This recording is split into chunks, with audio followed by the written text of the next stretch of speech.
Welcome, ladies and gentlemen, to this edition of Lead Speakers. My name is Scott Lloyd, and I was thrilled to come across a blog spot the other day and to read the comments and just the musings of Heather Hammitt and what she had to say, especially as it relates to her exodus from the United Pentecostal Church, a very similar story that I'm hearing from a lot of people. But first of all, Heather, welcome.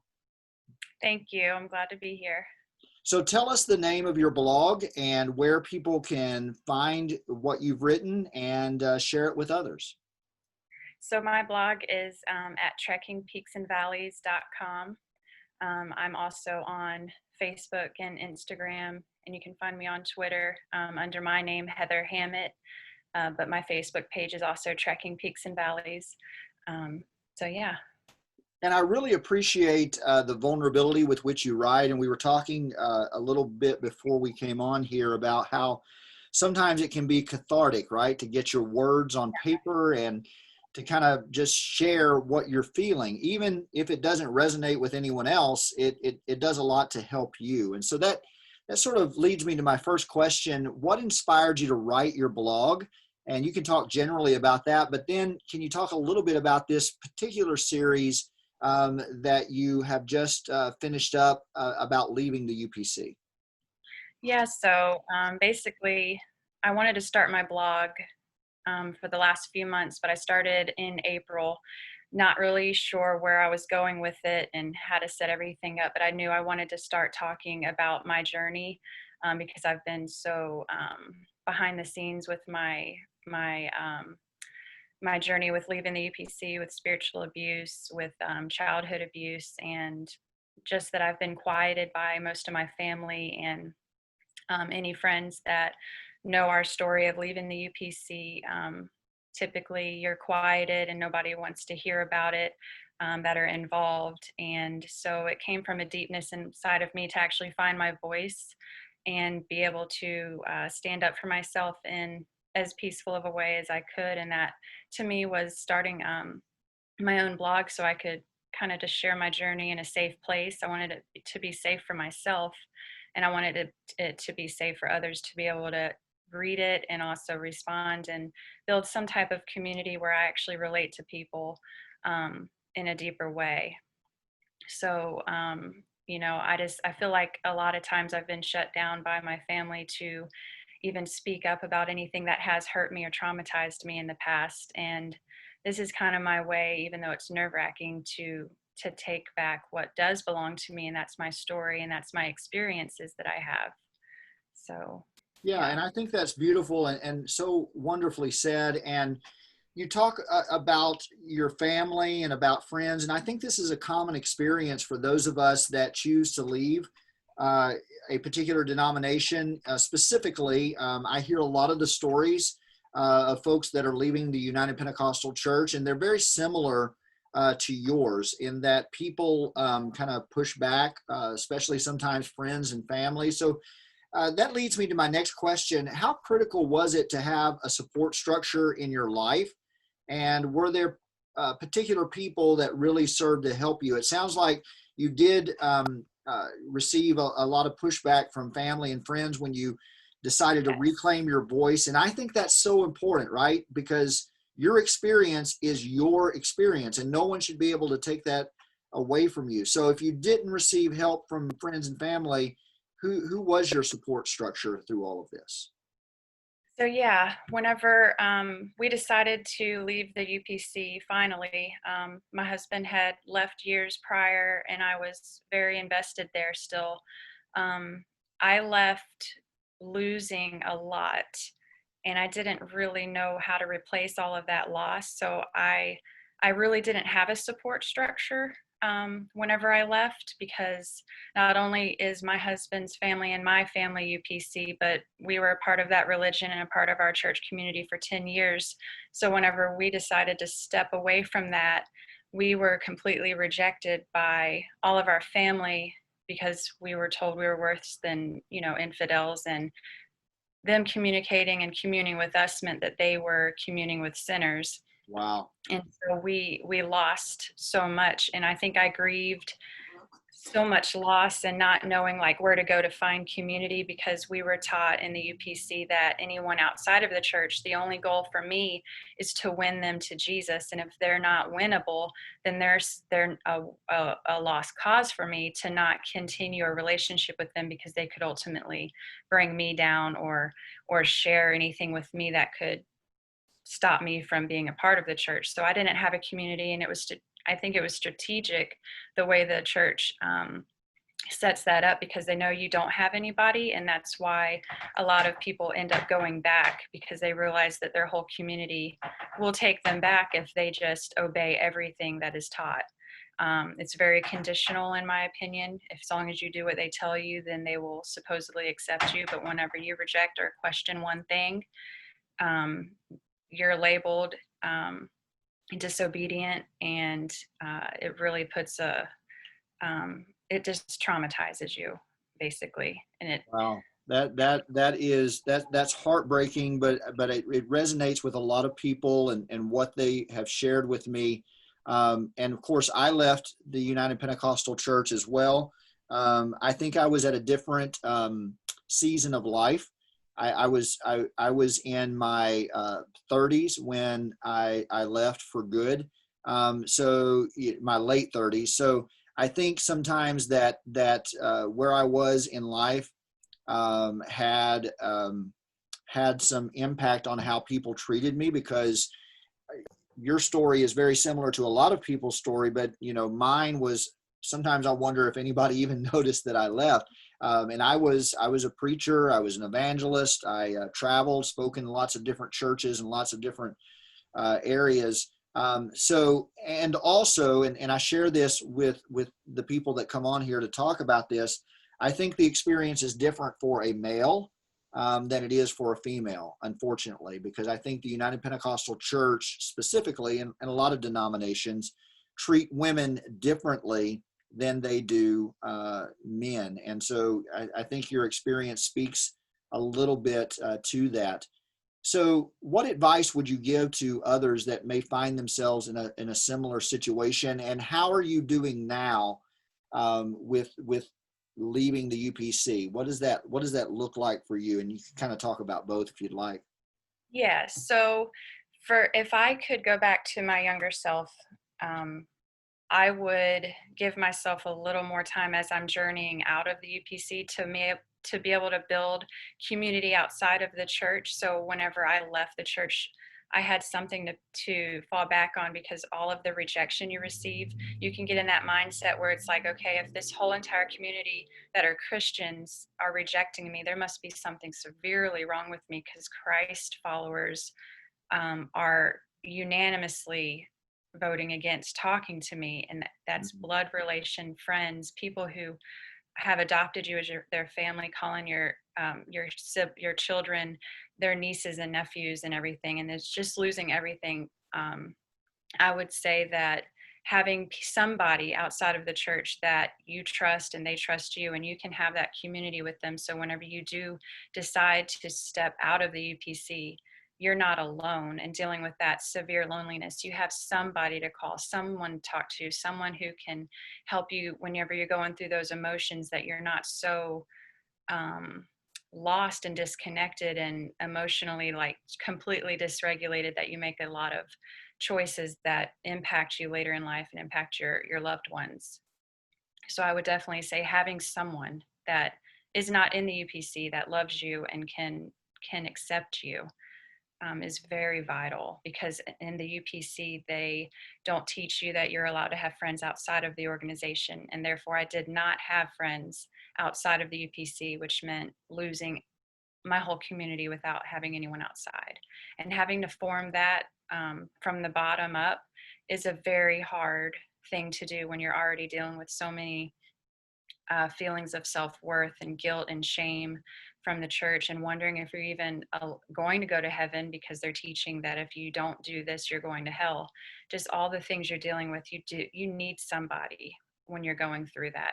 And even if that's not someone out here, then find a good therapist that can help you journey out of the UPC.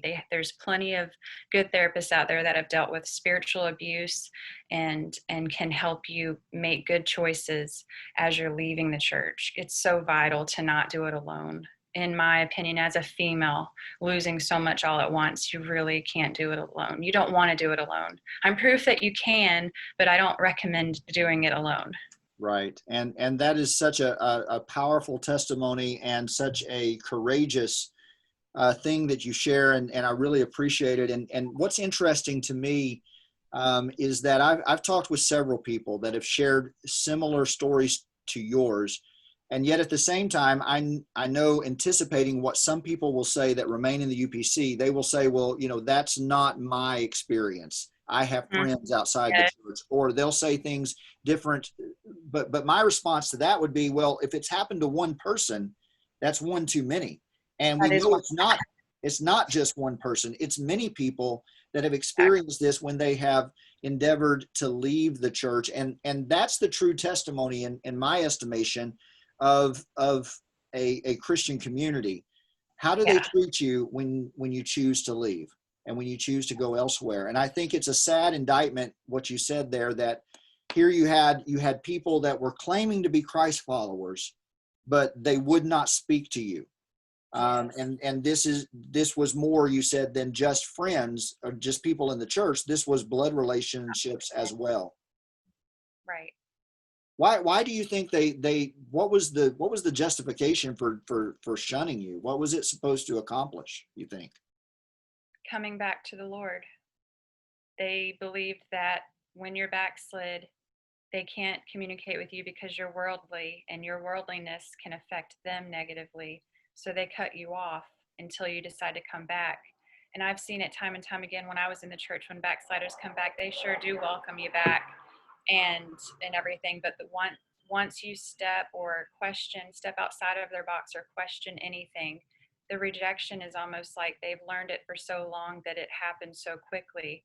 And even if they don't want to, they'll do it, because if the man of God preaches and says whenever that a sinner that leaves has more devils on them than when they left, and every time you backslide, you're more evil than before, people don't want to associate with you because they fear hell themselves. It's preached all the time.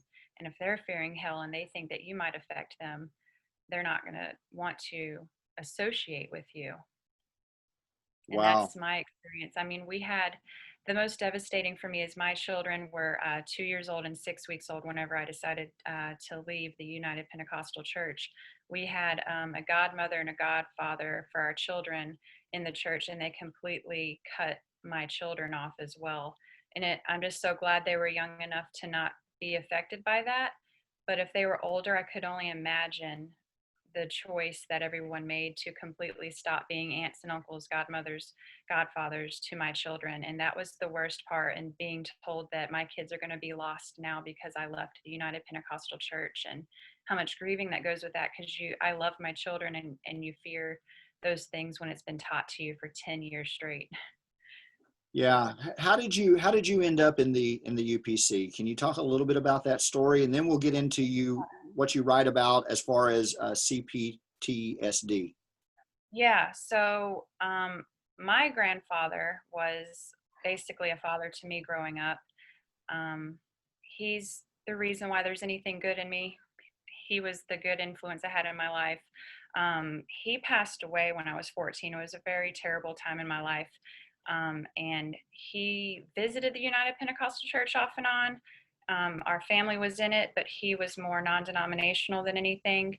But the UPC officiated his funeral, and my UPC family members were there. So his brother is heavily involved in the UPC, and it was a time of grief. And I have a very abusive childhood and teenage life, so a lot of pain. And my uncle, my grandpa's brother, gave me their phone number. So like if I wanted to call them and have comfort, that I could. And about a year later, I ended up calling them and wanting to start going to church with them, because I was in a time, even though I was 15, 16, I was in a time where it's like, I'm going to either kill myself or someone's got to save me. Like, I can't do this anymore. And I just cried out. I didn't know what church they went to. I really just didn't know anything about them, but I just said, please take me to church. I want to go to church so bad. And that's how I got introduced to it. It was during a very grievous time of my life, a very traumatizing time. Wow. And that's a similar story to a lot of people as well. I think sometimes, unfortunately, churches in particular, the type of churches that you and I come from, find people that are at a very difficult time in their lives, and they Yeah. further the victimization by attempting to make it better, but actually end up making it worse. And so you talked a little bit about the abuse that you experienced, and this was a new term for me. I was familiar with PTSD, post-traumatic stress disorder, but I wasn't familiar with the C on the front of it. So can you explain a little bit about what that means? Right.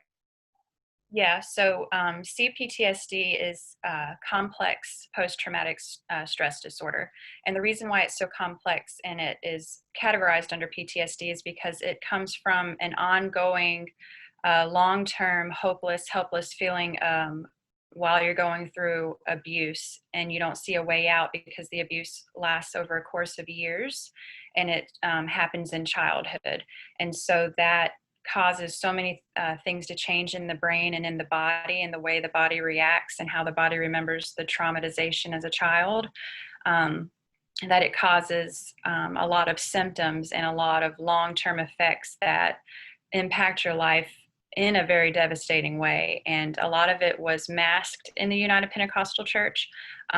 It was there whenever I think about how I acted there and how scared I was of men and how I couldn't look at any men in the face and how fearful I was of hell and how anxious I was every day and how much crying I did. I know that the trauma, the complex PTSD was there. It's just that I didn't have a name for it. And in the UPC, you don't say that I'm battling mental illness. You don't do that. They're going to pray the devils out of you. And they're going to expect by the next service that you're completely healed, delivered, sanctified, and set free. And you'll never deal with it again as long as you're saved. So you kind of just hide behind the Holy Ghost and you don't talk about it because you will be shamed for struggling with it, because it means you're not saved. You're not living for the Lord. You're not trusting Him.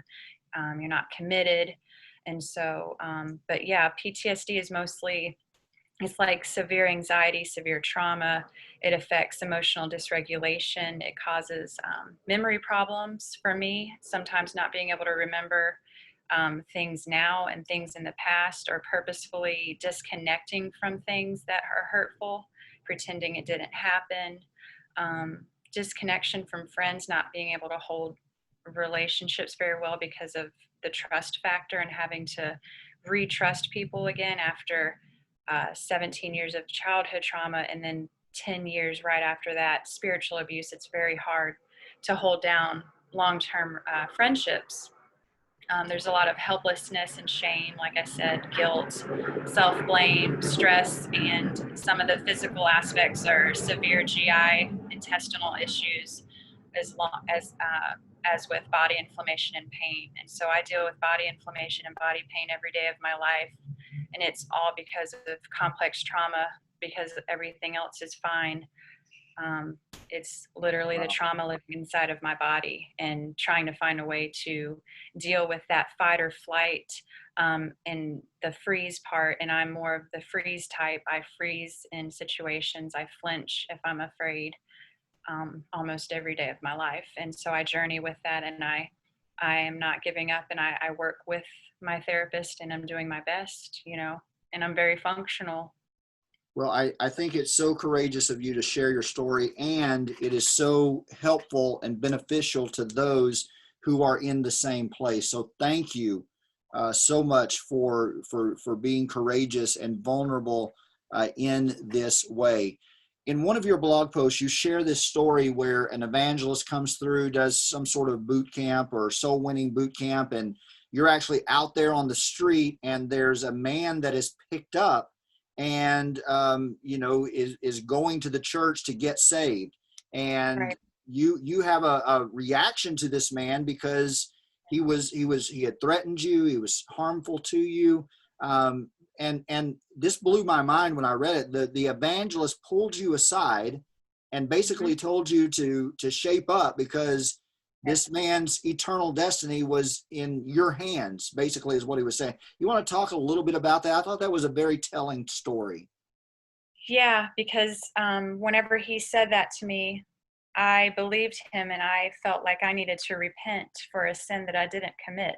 Mm. I shouldn't have been ashamed of having fear in me of being in the same room as that man because he did sexually abuse me. And for the minister that I trusted and for the man of God, the preacher who's being paid to win souls at our church to tell me that I need to get my act together and get over it and move on because I am hindering this man's walk with God, that further victimized me. Not only was I a victim of this person, but I'm being further victimized by the church that I trust and that I was hoping would be supportive of my healing. And so there was no healing in that. It was very upsetting for me, to have to not only be repenting of being upset that this person is in my physical vicinity, but that I have to actually outwardly celebrate and support and be excited and show my face as somehow happy to make everyone comfortable because no one wants to be uncomfortable. And that just wasn't fair to me. It was very victimizing, I think. Yeah, absolutely. And just one of the examples of some of the things that you experienced in this church that is similar to a lot of people's stories. And typically, what happens is someone gets the courage to leave, or Mhm. others will simply cover it up and bury it down and repress the emotions and attempt to spiritualize it because I think they feel like the loss of relationships and sometimes family and friends they deem to be more costly than their own feelings or their own mental and physical well-being. And I think that's a part of the ongoing issue. Right. Can you talk a little bit about what helped you the most, and what are some of the biggest differences in your life now? So, when you left, where did you find help? How did you find help? What were some of the things and some of the tools that were put into your hands to say, hey, this is going to help me recover and help me be better? And what are some of the differences that you see in your life now? And all of this was happening in the context of your family, right? You had a young family and Yeah, very.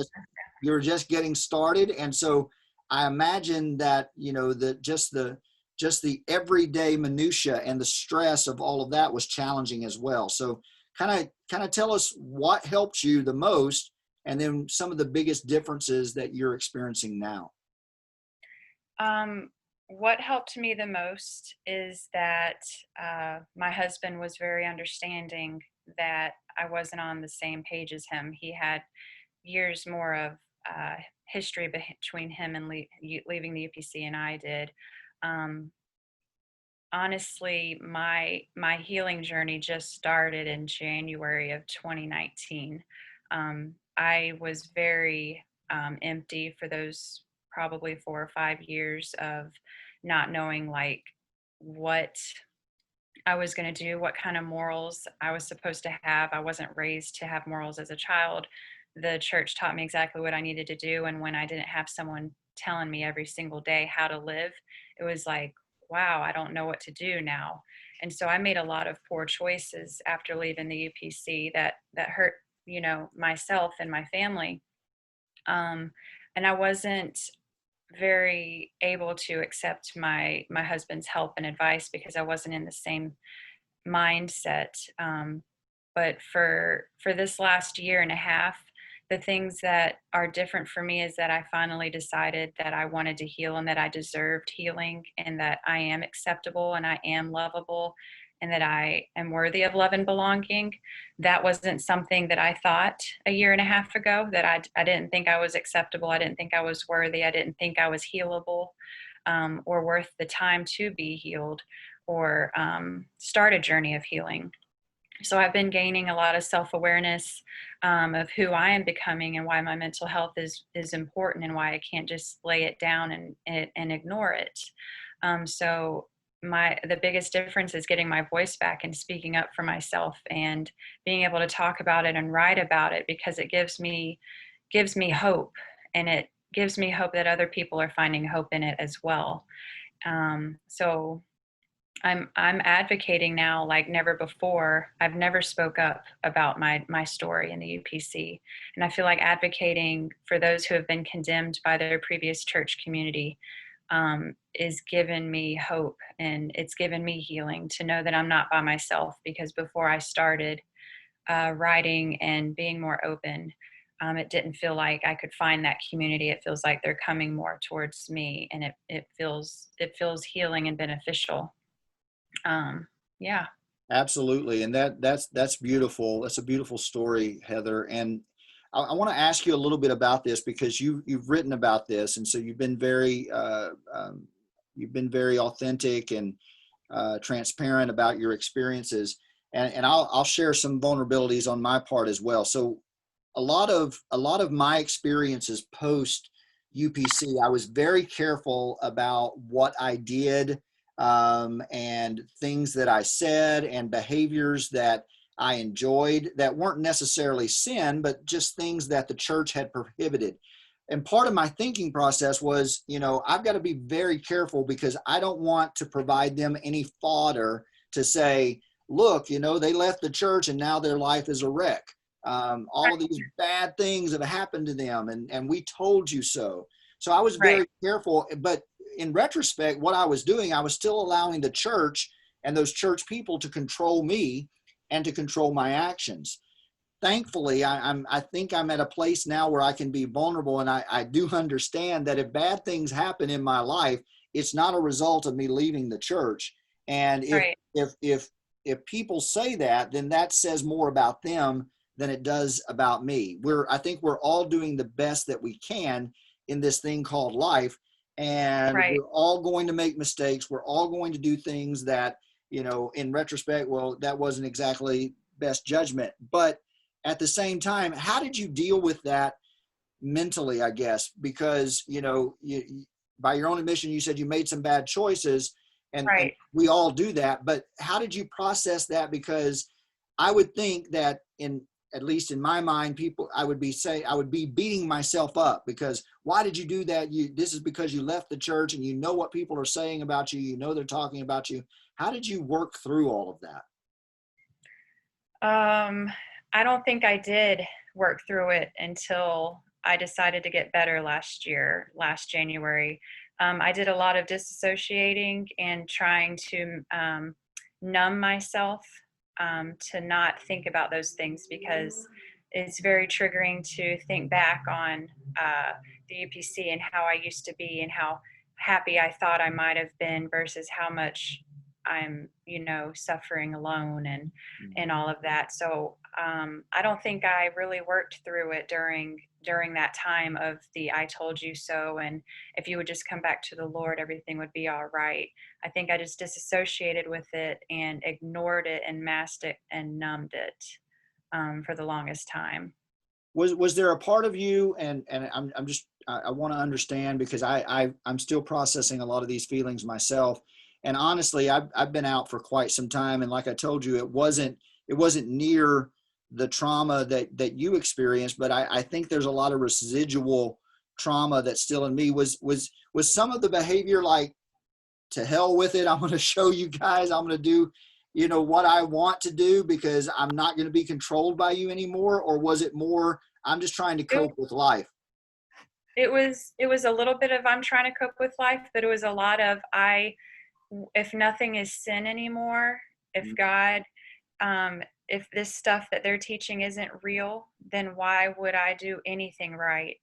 And I really went to a negative side because I was like, well, if they taught me that one God is real, but it's not, and then this is the only way to be saved, and that's not true, and I don't have to wear skirts and dresses to go to heaven, and I can wear pants, makeup, jewelry, and cut my hair, then what is right? Because I believed those vehemently just as hard as I believed anything else. I was hardcore, like the hardcorest hardcore person, teaching Bible studies, winning souls every weekend if I wasn't at work type of person. So whenever I realized that day by day I was learning that so many things that I was believing was crumbling around me and not real, it was like, if this isn't real, then what am I even doing? Like nothing matters. I can just do whatever because God doesn't care. And that's my mindset that I went into, And for that, sure. thank you for sharing that, because I think that is at the core of some of the issues with the United Pentecostal Church and with other legalism in different denominations. And make no mistake, legalism can be manifested in any church, in any setting. But that's at the core, right? So these church groups set up these doctrines and these rules that turn out to not be true. And so this causes people to question everything.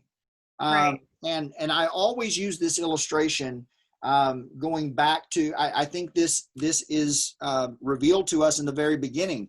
You have Adam and Eve, right? That story in Genesis where they're told not to eat of any tree of the garden because the day that they eat of it, they will die. Right. And so you have this recording of a story in Genesis 3 between the serpent and Eve. And the serpent asks Eve a series of questions, and she responds, "We've been told that we shall not eat of any tree of the garden, and neither Mm-hmm. shall we touch it, because then we'll die." Well, Right. if you look at what God told Adam and Eve, he didn't say anything about touching it. So who told her not to touch it? Well, there's only one other person on the planet, according to the story, and that would be Adam. And so it's very easy to surmise then that Adam, in an effort, probably from a good intentioned place, thought, well, I'm going to protect my wife by Yeah. telling her that she should not even touch this tree. But what we know from human experience is that when we create a taboo, somebody tells us not to do it, human nature will do that thing. And so Eve, being a human, became fascinated with the very thing that was forbidden. And when it started to be questioned, and the serpent asked good questions, right? Mm-hmm. Even though he was the devil, and we understand that, we understand his intention was not good, but the fact remains that under scrutiny, what Eve thought to be true could not stand up to scrutiny. And as a result, right, if you believe that narrative, then the entire human race was plunged into these negative consequences. And so we see this repeated. We see this repeated in the United Pentecostal Church, and you just illustrated it, right? So you're told all of these things that turn out not to be true. And it's not Right. just dress codes, but it's also doctrinal issues. When you look at Yeah. the makeup of the Godhead, if you look at what it means to be saved and how that comes about. And so then your response is, well, if that isn't true, then none of it is true. And Right. it ends up being in a very negative place. I knew a guy growing up, and facial hair was a prohibition in the United Pentecostal Church on men. And this guy wanted to have a mustache. Mm-hmm. And so he grew a mustache. And because he grew a mustache, he felt like, I'm not in the church. And so his only other place was out of the church. And so it was either Right. all or nothing. And there was no room to grow and to explore and to ask questions and to evolve in your faith. And that is so diametrically opposed to what the Christian faith is, especially if you look at the life of Christ. Sorry to go on Right. that tangent, but it just kind of Good. Yep. inspired me there to talk a little bit about that. So thank you for your vulnerability. What is it that you hope for those that are reading your blog? What do you want them to take away from your experiences? Yeah. So my biggest hope is that women see that they have a voice, that they can speak up for themselves when something's not right. That they don't feel so ashamed that they have to stay quiet because it makes someone uncomfortable, for them to speak their experiences.